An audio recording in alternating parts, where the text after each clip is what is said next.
فصل نمبر 40، طبیعت کی رغبت کے مطابق غذا کا استعمال۔ کہتے ہیں کہ بہت سی چیزیں اور بہت سے مواقع ایسے ہوتے ہیں کہ مریض کمزور اور ناتواں اور صحت مند کو بھی اس سے بچنا چاہیے۔ جب مریض کی خواہش اس کی جانب غیر معمولی اور طبیعت اس کی طرف پوری طرح راغب ہو، یعنی کسی بھی خاص چیز کے کھانے کی طرف، تو ایسی صورت میں اس چیز کا معمولی استعمال کرنا مضر نہیں ہوگا۔ یعنی بیمار کو اگر روٹی منع ہے فرض کریں، اور مریض ضد کرتا ہے کہ میں نے روٹی ہی کھانی ہے، اور آپ کہتے ہیں کچھ کر لو روٹی نہیں ملے گی، بس اب دلیا ہی ملے گا، کیونکہ ہم نے سیکھا ہے نا کہ دلیا دینا چاہیے مریض کو۔ لیکن یہ کہتے ہیں کہ اگر مریض کا بہت اصرار ہے اور اس کا بہت ہی دل چاہ رہا ہے کسی ایسی چیز کے کھانے کو، تو اس کی معمولی سی مقدار، اس کو 1 یا 2 نوالا دے دیں تاکہ اس کی ضد ٹوٹ جائے۔ بعض دفعہ بچے بہت ضد کرتے ہیں، 1 یا 2 بائٹ دیں گے، اس کی ہو سکتا ہے بھوک جاگ جائے، بھڑک اٹھے، اب آپ اس کو جو بھی کھلائیں گے وہ کھا لے گا، کیونکہ اب اس کا دل چاہ رہا ہے نا، طبیعت آمادہ ہوگی کچھ کھانے کی طرف۔ لیکن اگر آپ ضد کر کے روٹی نہیں دیتے اس کو، تو وہ ضد کر کے کھانا بھی نہیں کھاتا۔ ایک دفعہ مجھے ٹائیفائڈ ہو گیا، میں اس وقت 8th کلاس میں تھی، تقریباً 5-6 دن گزر چکے تھے، میرا بخار مسلسل بڑھ رہا تھا۔ میرے والد وہ ہمیشہ پوچھا کرتے تھے کہ کیا کھانے کو دل چاہتا ہے، عام طور پر بھی پوچھتے لیکن بیماری کی حالت میں خصوصاً پوچھتے تھے۔ آپ دیکھیں جب ایک شخص بیمار ہو اور اس سے کوئی پوچھے کہ تمہارا کھانے کو کیا دل چاہ رہا ہے تو کتنی خوشی ہوتی ہے۔ کبھی بیماری کی حالت میں کسی نے پوچھا ہو تو آپ کو اندازہ ہوگا۔ تو میں نے اس وقت گرمی کا موسم تھا، فالسا آ رہا تھا ان دنوں میں، اور بہن بھائی سب فالسا کھاتے تھے لیکن مجھے پرہیز کے طور پہ نہیں دیا جاتا تھا۔ تو میں نے بولا میرا فالسا کھانے کو دل چاہتا ہے۔ تھوڑی دیر کے بعد فالسے کا پورا ٹوکرا آ گیا، اور یہ بھی ساتھ میں انسٹرکشن تھی امی کو، کیونکہ ظاہر مدر ہی زیادہ کیئر کرتی ہے کہ نہیں دینا، کہ اس کو بڑی پلیٹ بھر کے دینا تاکہ زیادہ چیز دیکھ کے اس کا دل بہل جائے اور اس کا دل نہ چاہے زیادہ کھانے کو۔ لیکن میں نے کافی زیادہ فالسا کھا لیا، اور جب شام ہوئی والد صاحب کے گھر آنے کا وقت تھا تو میرا بخار ٹوٹ چکا تھا۔ میڈیسن بھی لے رہی تھی لیکن بخار میرا ٹوٹ چکا تھا۔ تو پھر مجھے اس بات کی نہیں سمجھ کہ آپس میں ان کی کیا گفتگو ہوئی ہوگی، لیکن میں جب سنت میں یہ پڑھتی ہوں کہ جب کسی مریض کا کسی خاص چیز کے کھانے کو دل چاہ رہا ہو تو اس کو تھوڑا سا دینے میں حرج نہیں۔ اور آپ دیکھتے ہیں سائیکالوجی کا ایک اصول ہے، انسان کی سائیکالوجی ہے کہ جب تھوڑی چیز دیکھتا ہے تو رغبت زیادہ ہوتی ہے کہ کہیں ختم نہ ہو جائے، ایسے ہی ہوتا ہے۔ اور جب آپ بلک میں چیز دیکھتے ہیں طبیعت اچاٹ ہو جاتی ہے، دل نہیں چاہتا اس کے کھانے کو۔ آزمایا آپ نے اس بات کو؟ بہت زیادہ چیز دیکھ کے دل بھر جاتا ہے، اور تھوڑی چیز دیکھ کے لالچ بڑھتا ہے۔ لہذا بیمار کے لیے ایک اصول یہ ہے کہ اگر کسی بیمار کا کسی خاص چیز پر بہت زیادہ دل چاہتا ہے تو اس کو معمولی سی مقدار تھوڑی سی چیز کھلا دینے سے بیماری میں اضافہ نہیں ہوگا، کیونکہ اب طبیعت تیار ہے اس کی اس چیز کو ہضم کرنے کے لیے، اس کو جسم کے ساتھ یعنی ایڈجسٹمنٹ کرنے کے لیے، تو اس لیے وہ کر لے گا، مگر زیادہ نہیں۔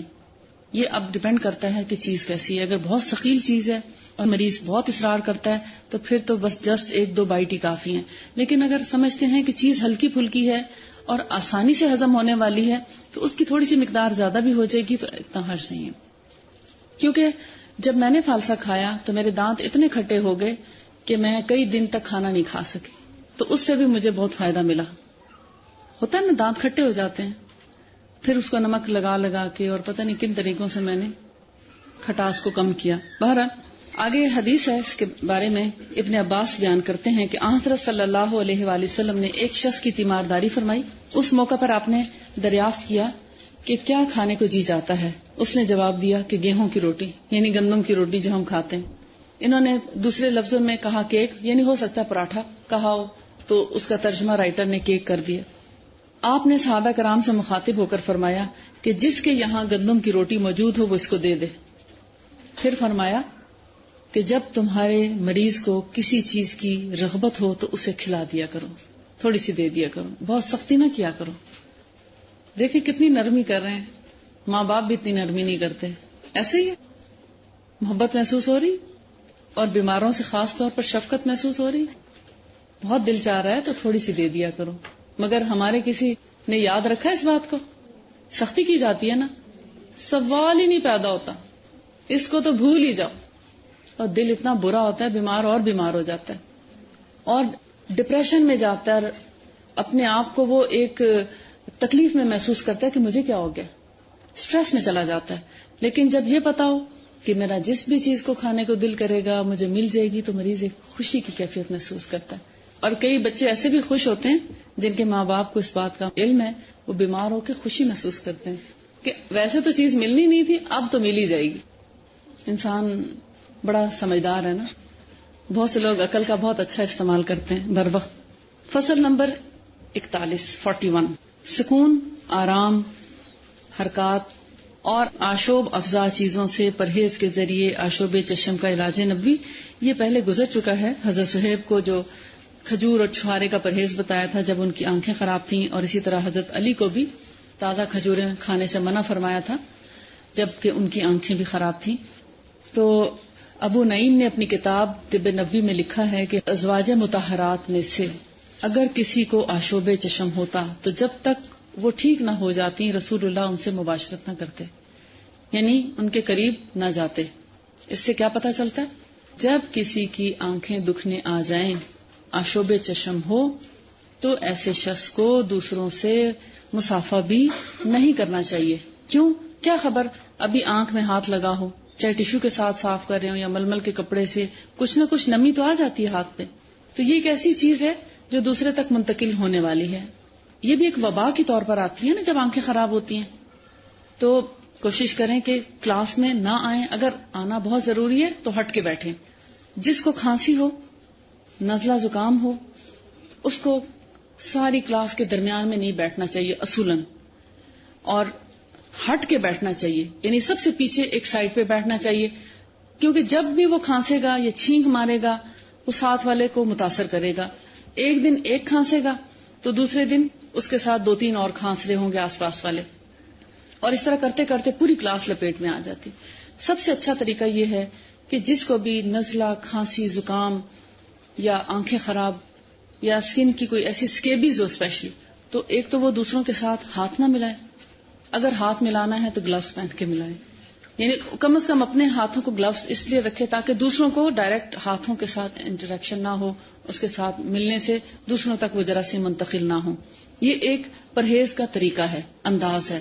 اس کا یہ مطلب نہیں کہ ہم خدا نخواستہ اس بیماری کو بہت سمجھ رہے ہیں کہ افیکٹو ہے اور اللہ کی رضا یا اللہ کی اس کے آگے خدا نخواستہ کوئی ایسی کوئی بات نہیں ہے. پرہیز کا طریقہ رسول اللہ کے سنت سے ثابت ہے, قرآن پاک میں پرہیز کے طریقے موجود ہیں. اور جیسے اس میں ہے کہ رسول اللہ خود اپنی ازواج مطہرات کے پاس بھی نہیں جاتے تھے جبکہ ان کے پاس کوئی ایسی بیماری ہوتی. فلو وغیرہ زکام وہاں اس علاقے میں اتنا زیادہ نہیں ہوتا, اس کا کوئی ذکر نہیں ملتا, لیکن گرمی کی وجہ سے آنکھیں اکثر دکھنے آ جاتی ہیں. تو آپ صلی اللہ علیہ وسلم آشوب چشم والی اپنی کسی زوجہ کے پاس بھی نہیں جاتے تھے جب تک کہ اس کی آنکھیں ٹھیک نہ ہو جاتی. اس سے یہ پتہ چلتا ہے کہ ہمیں ان چھوٹی موٹی بیماریوں میں بھی احتیاط سے کام لینا چاہیے, اور صرف اپنی احتیاط نہ کریں, دوسروں کی احتیاط کی خاطر ان کو چھوڑ کر ایک سائڈ پہ ہو جائیں زیادہ اچھا. اس کا مطلب یہ نہیں کہ آپ خدا نخواستہ کوئی اچھوت ہو گئے ہیں, اس کا مطلب یہ ہے کہ آپ اپنے ساتھ ساتھ دوسروں کی بھی کیئر کر رہے ہیں اور آپ کو دوسروں کی صحت کا احساس ہے, اور اس پر آپ کو اللہ اجر دے گا. اگر آپ 2-4 دن پیچھے بھی بیٹھ جائیں گے تو کوئی حرج نہیں. پیج نمبر 159 پہ ہے, ایک مرفوع حدیث میں ہے, لیکن حقیقت کا علم اللہ ہی جانتا ہے. واللہ عالم کہ آشوب چشم کا علاج آنکھ میں ٹھنڈا پانی ٹپکانا ہو سکتا ہے. کہا جاتا ہے نا ہمارے ہاں بھی کہ ٹھنڈے پانی کے چھینٹے ماریں, یعنی اس سے افاقہ ضرور ہوتا ہے اگرچہ مکمل علاج ضروری نہیں کہ ہو پائے. اتبا نے رمدہار کی بہترین دوا ٹھنڈا پانی لکھا ہے, یعنی کہ آنکھیں گرمی کی وجہ سے دکھنے آ جائیں تو اس کا بہترین دوا ٹھنڈا پانی لکھا ہے, اس لیے کہ پانی ایک سرد دوا ہے, ٹھنڈا علاج ہے پانی, جس سے آشوب چشم کی گرمی دور کرنے میں مدد ملتی ہے. اسی بنیاد پر حضرت عبداللہ بن مسعود رضی اللہ عنہ نے اپنی اہلیہ سے کہا کہ اگر تم وہ کرتی جسے نبی صلی اللہ علیہ وسلم نے کیا تو تمہارے لیے بہتر ہوتا. اور تم آنکھ کی بیماری سے شفا یاب بھی ہو جاتی، یعنی اپنی آنکھ میں پانی کے چھینٹے دیتی اور یہ دعا پڑھتی، اذهب البأس رب الناس واشف انت الشافی لا شفاء الا شفاؤک شفاء لا یغادر سقما۔ یہ دعا تو ہر بیماری کے لیے انسان پڑھ سکتا ہے، اور اس کا مطلب ہے کہ اے لوگوں کے رب، تو تکلیف ختم کر دے اور مجھے شفا عطا کر کہ تو ہی شفا دینے والا ہے، تیری شفا کے سوا کوئی شفا نہیں جو کسی بیماری کو نہیں چھوڑتی۔ اور یہ بہت سی بیماریوں کے لیے بہت اچھا دم ہے، ہر بیماری میں اس دم کو پڑھا جا سکتا، بخار ہو، نزلہ کھانسی ہو، آشوب چشم ہو، وبائی امراض ہوں یا کرونک ڈیزیزز ہوں، ان سب میں اس دم سے فائدہ حاصل کیا جا سکتا ہے۔ فصل نمبر 43، آپ نے اس کو پڑھا ہوگا حدیث میں، مکھی پڑی ہوئی غذا کی اصلاح اور مختلف قسم کے زہر کے نقصان کو دور کرنے کے بارے میں رسول اللہ کی ہدایات۔ صحیحین میں حضرت ابو ہریرہ رضی اللہ تعالیٰ عنہ سے روایت ہے کہ رسول اللہ صلی اللہ علیہ وآلہ وسلم نے فرمایا، جب تم میں سے کسی کے برتن میں مکھی گر جائے تو اسے غوطہ دے لیا کرو۔ کس میں؟ جس کھانے میں گرے اسی کھانے میں غوطہ دے دو، اس لیے کہ اس کے دونوں بازوؤں میں سے ایک میں بیماری ہے اور دوسرے میں شفا ہے۔ اور سنن ابن ماجہ میں ابو سعید خدری سے ہی روایت ہے کہ نبی صلی اللہ علیہ وآلہ وسلم نے فرمایا، مکھی کے ایک بازو میں زہر اور دوسرے میں شفا ہے، جب کبھی کھانے میں مکھی گر جائے تو اسے غوطہ دے دو، اس لیے کہ وہ زہر کے بازو کو آگے اور شفا والے بازو کو بعد میں داخل کرتی ہے۔ اب اس سے کیا پتہ چلتا ہے کہ اگر کسی کھانے میں مثلا آپ کے پاس دودھ کا کپ تھا، پانی کا گلاس تھا، چائے کی پیالی تھی، کچھ بھی تھا، آپ پینے لگے کہ اتنے میں مکھی آ گری، اب اس کا بہترین طریقہ یہ ہے کہ اس کو انگلی سے پہلے ڈپ کریں پورا، اور پھر اس کو نکال کے باہر پھینکیں اور اس چیز کو استعمال کر لیں۔ اگر آپ کا دل نہیں چاہتا، آپ ایک خوشحال ماحول میں ہیں، تو آپ خود نہ پئیں، گرانا چاہیں گرا دیں، اس لیے کہ آپ دوسرا کپ تیار کر سکتے ہیں۔ لیکن کبھی انسان ایسے حالات سے دوچار ہوتا ہے کہ اس کے پاس زندہ رہنے کے لیے شاید ایک ہی کپ ہو، پانی کا یا دودھ کا، یا اللہ ہی جانتا ہے کسی کے ساتھ کیا حالات پیش آنے والے ہیں۔ آج ہم یہاں بیٹھے ہیں اچھے حالات میں، کل کہاں پر ہوں کچھ معلوم نہیں۔ کبھی کبھار جہاز پانی پہ لینڈ کر جاتے ہیں، کبھی کریش ہو جاتا ہے، کبھی آپ کو سمندر کے کنارے پہنچنا پڑتا ہے، کسی وجہ سے آپ کو کسی جزیرے پہ ہو سکتا ہے رکنا پڑے، وہاں تو آپ کو اس طرح سپلائی نہیں ہے پانی اور دودھ کی، پھر آپ کیا کریں گے؟ اور آپ کے پاس ایک ہی کپ تھا، مثلا بعض اوقات جیسے بوٹل آپ نے لٹکائی ہوتی ہے، آپ کو پینے کے لیے ایک ہی کپ ہے دودھ کا، معلوم نہیں کہ اگلے کھانے کی چیز کب ملے، اور وہاں سے آ کے ایک مکھی گر گئی، اب آپ کیا کریں گے؟ پھینک دیں گے اس کو بھی؟ خوشحالی کے وقت میں تو انسان یہ کر سکتا ہے، لیکن اسلام کے اصول جو ہیں وہ خوشحالی کے لیے نہیں ہیں، وہ تنگ دست سے تنگ دست کے لیے بھی ہیں اور خوشحال سے خوشحال کے لیے بھی ہیں، سب ایک برابر ہے اسلام کی نظر میں۔ کبھی کبھی بادشاہوں پہ بھی فقیرانہ وقت آتا ہے، آزمائش ہو جاتی ہے، کبھی کبھی پوری جمع پونجی داؤ پہ لگ جاتی ہے اور انسان کے حالات جو ہیں وہ بڑے سخت ہو جاتے ہیں، تو ایسے میں پھر ان چیزوں کی قدر آتی ہے۔ تو آپ یہ نہ سمجھیں کہ آپ کو فورس کیا جا رہا ہے کہ آپ ضرور ایسا کریں، لیکن اگر کبھی آپ کو بوقت مجبوری ایسا کرنا پڑے تو یہ اس کے لیے بہترین اصول ہے۔ اب آپ بتائیے، جب ایک کپ پہ گزران ہو، خدا نہ خواستہ آپ کو ایسی مشکل میں آپ پھنسے ہیں، پھر آپ اس حدیث کے بارے میں کیا کہیں گے؟ اگر مکھی گر جائے تو پھر اس کو بہت بڑی رحمت نہیں سمجھیں گے کہ ہاں واقعی اگر آج مجھے اس چیز کا پتہ نہ ہوتا تو شاید میں بھوکی مر جاتی، شاید اگلے 3 دن کچھ نہیں ملنے والا، یا پتہ نہیں زندگی بھر بھی کچھ ملے نہ ملے، شاید فاقوں سے ہی مرنا پڑے، پھر کیا کریں گے؟ اور ایسی جگہ ہے کہ جب بھی کچھ کھانے لگتے ہیں کچھ آ ہی گرتا ہے، مثلا آپ کے پاس چھاتی نہیں رہی، اللہ نہ کرے سیلاب زدگان کے ساتھ نہ جانے کیا کچھ ہوا، پھر وہاں مکھیوں اور مچھروں نے ڈیرے ڈالے اور باہر بیٹھ کے ان کو کھانا پینا پڑا، تو پھر ہر کھانے میں جب آ کے مکھی اور مچھر گر رہا ہو، پھر آپ کیا کریں گے؟ ہمیں اس کا ایکسپیرینس تب ہوا، ہماری والدہ کافی عرصے کے بعد جب 9 مہینے کے بعد امریکہ سے واپس آئیں، بھائی لے گئے کہ اب آپ آئیں تھوڑا آرام کریں، بہت کام کر لیا اپنی زندگی میں، تو ہم سب بہن بھائیوں نے پروگرام بنایا کہ ہم کسی کھلی جگہ پکنک پہ چلتے ہیں۔ تو ہم سب ایک جگہ جمع ہوئے اب ظاہر ہے جب آپ کھلی جگہ جائیں گے تو گھاس تو ہوگی. ہم جہاں پھر کھانا اور برتن رکھیں وہاں مچھر آ جائیں. اب ہم بڑا پچھتائے، لیکن آگے وقت اتنا شارٹ تھا کہ مطلب جیسے سورج بہت جلدی آج کل ڈھل رہا ہے کہ ہم آلٹرنیٹ نہیں سوچ سکے کہ اب یہاں سے موو کریں اتنے سارے لوگ اور پھر کہیں اور جائیں اور وہاں جا کے کھائیں تو کیا کریں. سوچا کہ اب جیسا بھی ہے تھوڑا گھاس سے ہٹ کر دوسری جگہ پر گئے اور جلدی جلدی کھانا کھانے کی کوشش کی کہ کہیں کھانے میں پھر نہ کچھ ایسا بار بار گرتا رہے کہ ہم کھا نہ سکیں. تو بڑی مشکل سے وہ ایک وقت کا کھانا ہم نے کھایا.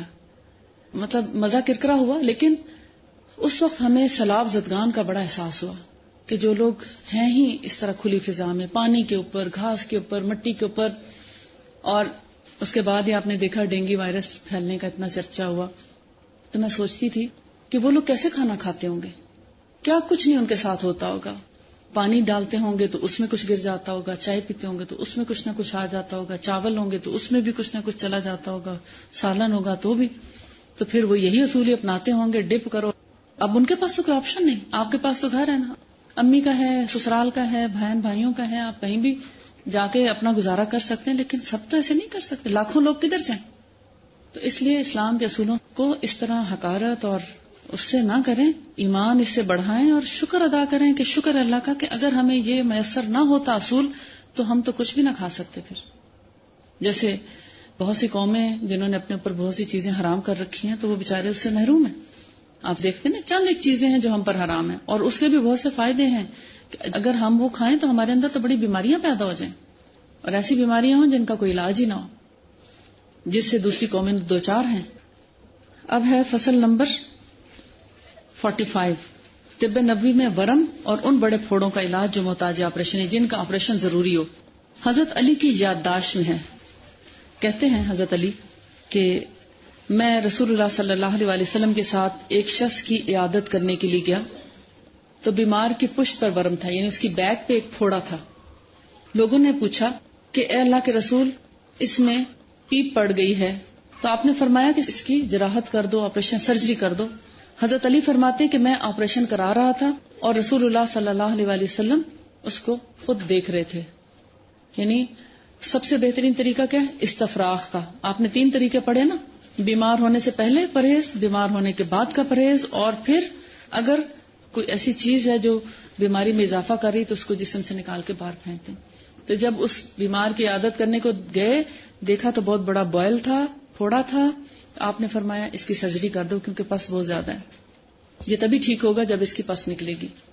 اینٹی بایوٹک کھا کے اس کا علاج درست نہیں ہے. اس کا علاج کیا ہے؟ پھوڑے کا اس کی پس کو نکلوا دیا جائے. یہی سنت طریقہ ہے. حضرت ابو ہریرہ سے روایت ہے کہ رسول اللہ صلی اللہ علیہ وسلم نے ایک طبیب کو حکم دیا کہ اس بڑے پیٹ والے مریض کا پیٹ شق کر دو، یعنی کاٹ دو. کاٹ دو مراد ہے کہ اس کو کٹ لگا کے اس کا پانی نکال دو. آپ سے پوچھا گیا کہ اللہ کے رسول، اس کو بھی دوا فائدہ کرے گی؟ یعنی علاج اس کو بھی فائدہ کرے گا؟ مراد یہ تھا کہ آپ کے ہوتے ہوئے ہم کوئی اور علاج کریں. تو آپ صلی اللہ علیہ وسلم نے فرمایا جس اللہ نے بیماری اتاری ہے اس نے شفا بھی نازل کی ہے. جہاں اللہ نے فائدہ پہنچانا چاہا تو اس کو فائدہ پہنچایا. ضروری نہیں کہ ہر شخص ٹھیک ہو جائے. جب اللہ کا حکم ہوتا ہے تبھی شفا ہوتی ہے، اور جب اللہ کا حکم نہ ہو تو کوئی شفا نہیں دے سکتا. اس لیے سب سے بڑا ایمان اللہ کی دی ہوئی شفا پر ہونا چاہیے، دوا پر نہیں ہونا چاہیے. دوا کے اندر تاثیر اللہ ہی ڈالتا ہے. اللہ کے حکم سے ہی دوا شفا دیتی ہے، اللہ کے حکم کے بغیر دوا بھی کچھ نہیں کر سکتی. یہ 2 طریقے آپ نے پڑھے استفراغ کے. جیسے ڈائلسس کیا جاتا ہے فرض کریں، یا بہت سے چیزوں سے پانی نکالا جاتا ہے، بوائلز ہوتے ہیں، سرجریز ہوتی ہیں. بعض دفعہ ایسی بڑی سسٹ ہو جاتی ہے جس کا خطرہ ہوتا ہے کہ وہ کوئی اور پرابلم نہ کریٹ کر دے یا پیٹ میں پھٹ نہ جائے، تو پھر ایسے میں اگر سرجری ہو جاتی ہے تو کرا لینی چاہیے. جہاں زندگی کو خطرہ ہو یا بیماری کے بڑھنے کا اندیشہ ہو اور سرجری ضروری ہو تو وہاں کرا لینے میں کوئی حرج نہیں، یعنی نکلوا دینا ہی اچھا ہے. فصل نمبر 46، طب نبوی میں دلوں کی تقویت اور شگفتہ باتوں کے ذریعے مریضوں کا علاج. دلوں کی تقویت کیا؟ یعنی ایسی بات کرنا جس سے کسی مریض کی ڈھارس بندھے، بات کرنے سے مریض کا دل خوش ہو جائے، وقتی طور پر وہ اپنی بیماری کو بھول جائے. شگفتہ باتیں ہوتی ہیں دل کو خوش کرنے والی باتیں، مزے مزے کی باتیں. ابن ماجہ نے اپنی سنن میں ابو سعید خدری سے مروی ایک حدیث نقل کی ہے کہ ابو سعید خدری سے روایت انہوں نے بیان کیا کہ حضرت صلی اللہ علیہ وآلہ وسلم نے فرمایا، جب کسی مریض کے پاس تم جاؤ تو فوراً اس کے سامنے خوش کن باتیں کرو. کسی مریض کی عیادت کرنے جائیں تو اچھی اچھی مزاح کی بات کریں. اس سے کچھ بھی فائدہ نہ ہو مگر پھر بھی اس سے مریض کی ڈھارس بنتی ہے. یعنی اگر اچھی باتیں کرنے سے مریض کا بخار تو کم نہیں ہو رہا یا بیماری یا درد میں کمی تو نہیں آ رہی، لیکن پھر بھی مریض کی ڈھارس بنتی ہے اور اسے بھلا لگتا ہے، اسے اچھا لگتا ہے. اگر آپ کبھی بیمار ہوئے ہوں اور آپ کی عادت کو کبھی کوئی آیا ہو تو آپ کو یاد ہوگا کہ جو لوگ آ کر، مثلا آپ کی کوئی فرینڈ آئی ہے، اس نے آ کے آپ کو ہنسانے کی کوشش کی، مزے مزے کی باتیں کی، تو آپ کو اچھا لگتا ہے. کافی دیر تک آپ کو ایک خوشگوار احساس رہتا ہے اور آپ ہلکا پھلکا محسوس کرتے ہیں. بیماری میں کسی حد تک کمی کا احساس ہوتا ہے. لیکن جو لوگ آ کر مریض کی بیماری کو دیکھ کر ان کو اپنی بیماریاں یاد آ جاتی ہیں یا کسی اور عزیز کی بیماری یاد آ جاتی ہے تو پھر وہ بتاتے ہیں فلاں شخص بیمار تھا، اس کو بڑی تکلیف تھی اور اس کو بھی اسی طرح کی تکلیف تھی اور آخر کار وہ مر گیا. تو مریض کیا سمجھے گا، شاید اب میری بھی موت قریب ہے. تو ایسی باتوں سے کیا مریض کی ڈھارس بندھے گی؟ اگر کسی کو اس بیماری میں مرتے ہوئے دیکھا بھی ہے تو خدا کے لیے مریض کے سامنے مت بتائیں. مریض موت کا انتظار کرنے لگتا ہے.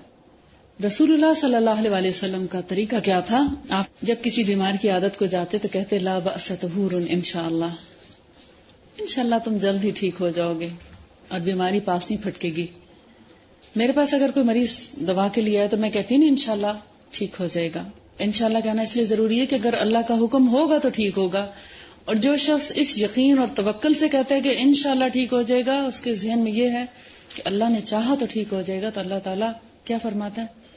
رسول اللہ سے ہمیں پتہ چلتا ہے کیا فرماتے ہیں. مفہوم اس طرح ہے کہ جب کوئی شخص مجھ پر توکل کرتا ہے تو مجھے حیا آتی ہے کہ میں اس شخص کا کام نہ کروں جبکہ وہ مجھ پہ توکل کرتا ہے. تو جب ایک مومن اللہ پہ توکل کرتا ہے اور اس پر یقین کے ساتھ یہ کہتا ہے کہ یقیناً اللہ یہ کام کر دے گا اور بس اب میرا کام اللہ کرے گا ضرور، تو پھر اللہ تعالیٰ اس کا کام کر بھی دیتا ہے، وہ چاہے کوئی بھی کام ہو، جائز اور حلال. اگر کوئی بیمار ہے تو اس کی بیماری کی شفا اللہ ہی کے پاس ہے. کسی کے رزق میں تنگی ہے تو فراخی اللہ ہی کے پاس ہے. کسی کے کاموں میں مشکل ہے تو آسانی اللہ ہی کے پاس ہے. تو لہٰذا اس سے اس یقین سے مانگے کہ وہ ضرور دے گا تو پھر اللہ تعالیٰ دے بھی دیتا ہے. لیکن اگر دل میں شک ہو پتہ نہیں ٹھیک ہونا ہے کہ نہیں ہونا تو ایسے شخص کو نہ شفا ہوتی ہے اور نہ اس کی مراد پوری ہوتی ہے. مریض کے دل کو خوش کرنا اور اس کو تقویت دینا اور اس میں ایسی چیزیں جمانا جس سے اس سے مسرت اور فرحت ہو، بیماری کو جڑ سے ختم کرنے یا اس کو ہلکا کرنے میں ایک زبردست تاثیر رکھتی ہے. اچھی باتیں مریض کی بیماری کو کم کرنے میں مدد دیتی ہیں، اس لیے کہ ان چیزوں سے روح اور اعضاء دونوں ہی میں جان آ جاتی ہے، جس سے طبیعت تکلیف دہ چیز کو روکنے اور ختم کرنے میں مضبوط ہو جاتی ہے. اور یہ روزمرہ کا مشاہدہ ہے کہ دوستوں کی عیادت سے مریض میں جان پیدا ہوتی ہے اور قوت میں اضافہ ہوتا ہے.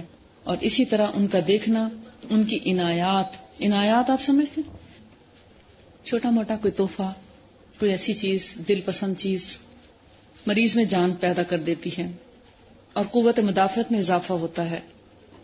مریض کی عیادت میں 4 فائدے ہیں. ہم یہ سوچتے ہیں نا اگر کوئی بیمار ہے تو ہوا کرے، ہم کیا کریں، ہم تو خود بڑے مصروف ہیں، خود ہی ٹھیک ہو جائے گا.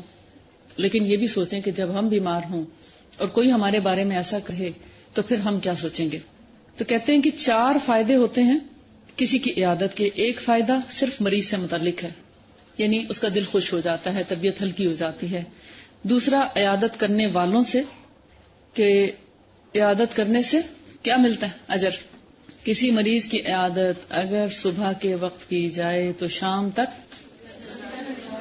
70,000 فرشتے عیادت کرنے والے شخص کے لیے دعائے رحمت اور مغفرت کرتے رہتے ہیں. اور 70,000 فرشتے کیا بولتے ہیں؟ اللہم اغفر لہ ورحمہ، اللہم اغفر لہ ورحمہ. صبح سے جو شروع ہوتے ہیں شام تک یہی ورد کرتے رہتے ہیں 70,000 فرشتے ایک مریض کی عیادت کرنے سے. کیا یہ کم اجر ہے؟ اگر اس اجر پر ہی ہمارا دھیان ہو تو ہم تو کوئی مریض نہ چھوڑیں اور کوئی دن نہ چھوڑیں کسی مریض کی عیادت کرنے کے لیے. اور اگر شام کے وقت ایک مریض کی عیادت کی جائے صبح ہونے تک 70,000 فرشتے دعائے رحمت و مغفرت کرتے رہتے ہیں. اور تیسرا فائدہ مریض کے متعلقین سے کہ تھوڑی دیر کے لیے ان کو بھی سہولت ہو جاتی کہ پوچھنے کے لیے آئے تو وہ بھی اپنے گھر کا کوئی کام وغیرہ سنبھال لیں, کیونکہ مریض یہ چاہتا ہے کہ اس کو کوئی نہ کوئی کمپنی ملے. گھر والے بیچارے تھک جاتے ہیں کہ مریض کو وقت دیں یا گھر کے کام کریں, تو وہ جب کوئی پوچھنے کے لیے آتا ہے تو پھر کیا ہوتا ہے کہ تھوڑا سا ان کو ریلیکسیشن ہو جاتی, تو گھر والوں کو بھی اپنے آرام کا موقع مل جاتا ہے. اور چوتھا فائدے کا تعلق عامت الناس سے ہے کہ اس سے بہت سے لوگوں کا بھلا بھی ہوتا ہے, ایک اچھا ماحول کریٹ ہوتا ہے, ایک اچھی فضا پیدا ہوتی ہے معاشرے میں, ایک محبت اور ہمدردی کا شعور پیدا ہوتا ہے. اور جب آپ اس نیت سے کرنے لگیں گے کہ ہاں اس میں تو سب سے بڑا فائدہ میرا اپنا ہی ہے کہ میرے لیے 70,000 فرشتہ اگر دعائے مغفرت کرتا ہے تو میں تو کہتے ہیں نا پھر جاؤں, جھوم جھوم جاؤں کہ مجھے تو اس سے بڑا اور کام ہی کوئی نہ ملے. نیک نیتی کے ساتھ, خلوص کے ساتھ کسی کی تیمارداری کرنا, کسی کی عیادت کرنا, کسی بیمار کو پوچھنے جانا, اس کے لیے کچھ بھی نہیں کر سکتے تو اس کو جا کے دعا دے دیں, اس کا سر دبا دیں.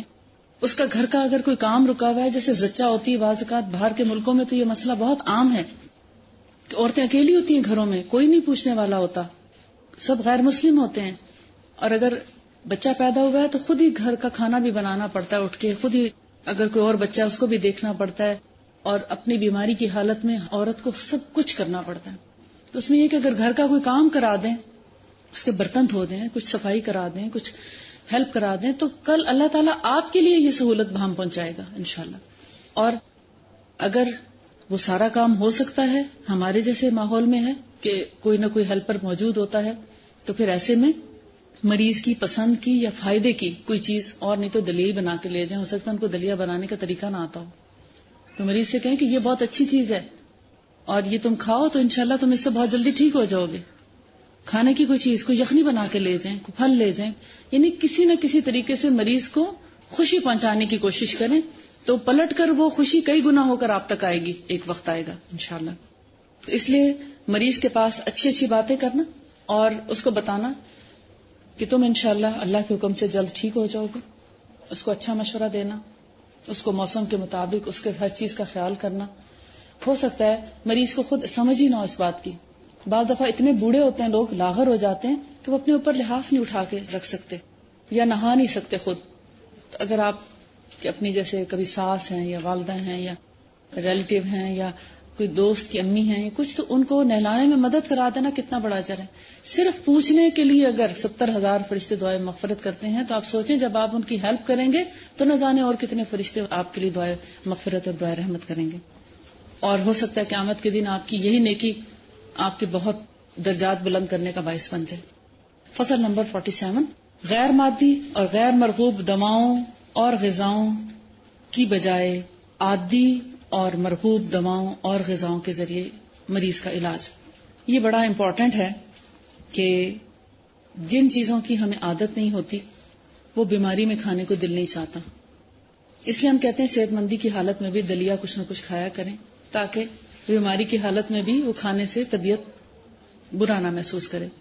لیکن رسول اللہ صلی اللہ علیہ وآلہ وسلم کی محبت اور رحمت اور شفقت دیکھیں کہ آپ نے فرمایا کہ مریض جن غذاؤں کا عادی ہوتا ہے, مثال کے طور پر ہم گندم کی روٹی کھانے کے عادی ہیں, تو ان غذاؤں کو بیماری کی حالت میں نرم کر کے مریض کو دیا جائے.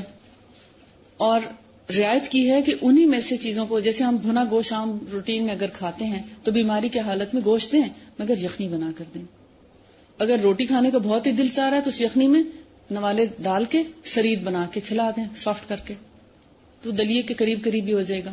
لیکن اگرچہ دلیا ہر بیماری میں مفید ہے, لیکن اگر ایک مریض ضد کر رہا ہے, تنگ کر رہا ہے, بچہ ہے, سمجھتا نہیں, تو پھر آپ کیا کریں گے, اس کو کچھ نہیں دیں گے اگر دلیا نہیں کھاتا تو. پھر تھوڑی سی رعایت کرنے کا حکم ہے کہ اگر جن چیزوں کی اس کو عادت ہے اس میں سے تھوڑی سی چیز مریض کو دے دی جائے تو کوئی حرج نہیں. لیکن غیر عادی یعنی جن کی عادت نہیں ہے, یہ مادی نہیں اصل میں غیر عادی ہے, یعنی جن کی عادت نہ ہو. نیچے ہے نا عادی اور مرغوب, تو اوپر ہے غیر عادی اور غیر مرغوب. جو غذائیں ناپسندیدہ ہوں یا جن غذاؤں کی عادت نہ ہو ان غذاؤں کو اگر مریض نہیں پسند کرتا تو اس کے اوپر مسلط نہیں کرنا چاہیے، اس سے مریض کو تکلیف ہوتی ہے. اگر مریض کا کچھ بھی کھانے کو دل نہیں چاہ رہا تو اس کو مت فورس کریں، تھوڑا وقفہ دیں. ہو سکتا ہے کچھ دیر کے بعد مریض کا دل چاہنے لگے، تو جب دل چاہے تبھی کھانے کو دیں، کیونکہ آپ صلی اللہ علیہ وسلم نے فرمایا کہ اگر مریض نہیں بھی کھاتا تو اللہ تعالیٰ اس کو بیماری کی حالت میں کھلاتا پلاتا ہے. تو مریض کے ساتھ کھلانے پلانے میں زبردستی نہ کریں. اور اس کے بعد ہے، یہ آپ ڈیٹیل آپ خود پڑھیں، لیکن ایک خلاصہ میں نے آپ کو بتا دیا. اور اس میں مریض کو عادی غذاؤں میں سے زود ہضم غذا دینے کے بارے میں کیا طریقہ کار ہونا چاہیے کہ روٹی کی جگہ دلیا، گوشت کی جگہ یخنی، اور تلبینہ کا طریقہ بھی ہے جو میں نے آپ کو پہلے سے بتا دیا ہوا ہے. وآخر دعوانا ان الحمد للہ رب العالمین. سبحانک اللہم وبحمدک نشہد ان لا الہ الا انت نستغفرک ونتوب الیک. السلام علیکم ورحمۃ اللہ وبرکاتہ. وعلیکم السلام ورحمۃ اللہ.